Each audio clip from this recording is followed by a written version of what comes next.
Hey visionaries, it's me, Kiana. Today I'm coming to you with a video about autism. Today what I want to talk about is a theory that I had about people who are on the spectrum. I think that when I meet people who are on the spectrum, I kind of know whether they're undiagnosed, diagnosed, whether they tell me, whether they don't. I kind of feel it because I'm able to have a conversation with them. I'm able to say something and they can finish my sentence, they can relate, they have similar experiences, etc. Right? Now I realize that there are people who go undiagnosed for whatever reason. Especially in the Black community, we have a lot of denial from my perspective, and you have a lot of just picking at people for being different, and it's not a good experience. We know that people mask, but I'm going to talk about the Black community because I'm Black. Through my experience, it's just been heavily put on me to fit in as far as clothes and shoes and my interests and how I talk. And it's like it would be just beaten into you, not literally, but to just be normal. And there's a lot of peer pressure around it, and you can either let it affect you in a negative way or you can rise above. Easier said than done. It's hard to rise above when your entire community does not understand you and they think that you should be doing a certain thing or acting a certain way, and you don't know that you're on the spectrum. It can be a very uncomfortable experience. So I have this theory that people on the spectrum in their early years who are undiagnosed have a choice.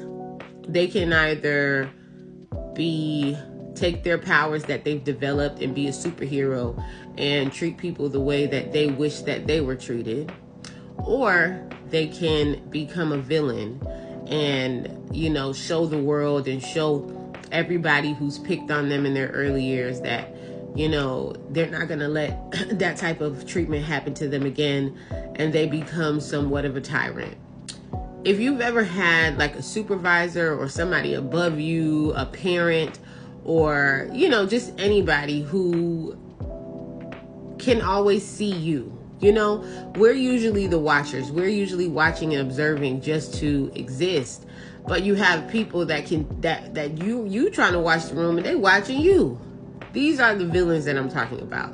They're not villains because they're watching you. They're villains because they're watching you in order to disrupt your peace. They have the same superpowers as you. You guys seen the movies like Incredibles, for example, when the dad it was a young boy. It wasn't his son, but it was a young boy who looked up to him and he wanted to be a superhero. And every time he would try to tell him or, say, I love you, he kind of got dismissed. And then he grew up with this vengeance in him to just wreak havoc and become the villain, his arch nemesis, right?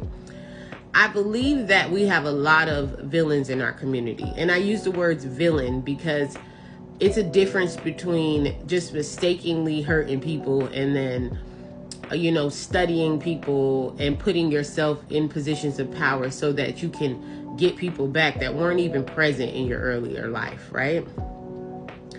I'm not saying this to judge because I do have empathy for the villains as well, right? I have empathy because this life can be hard. And you do want to develop the mindset of if you can't beat them, join them.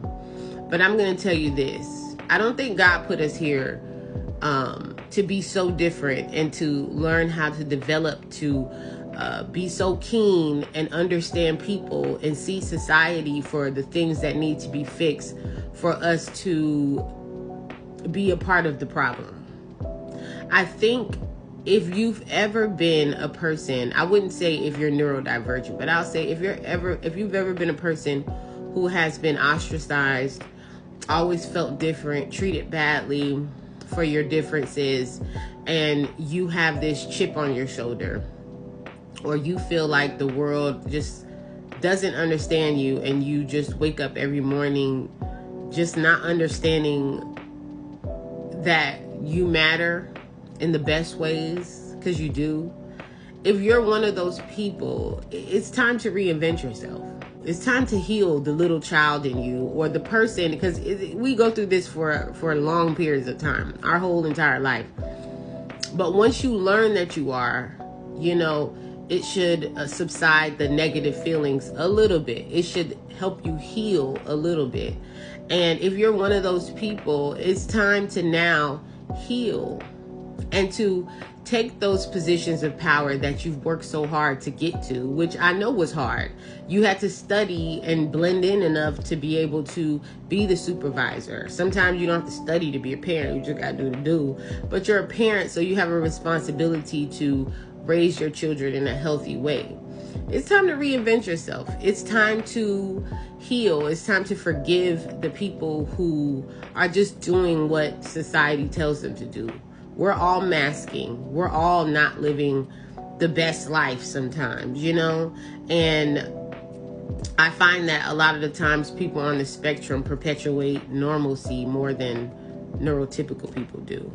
So I say all this to say, you have a responsibility to use your powers for good.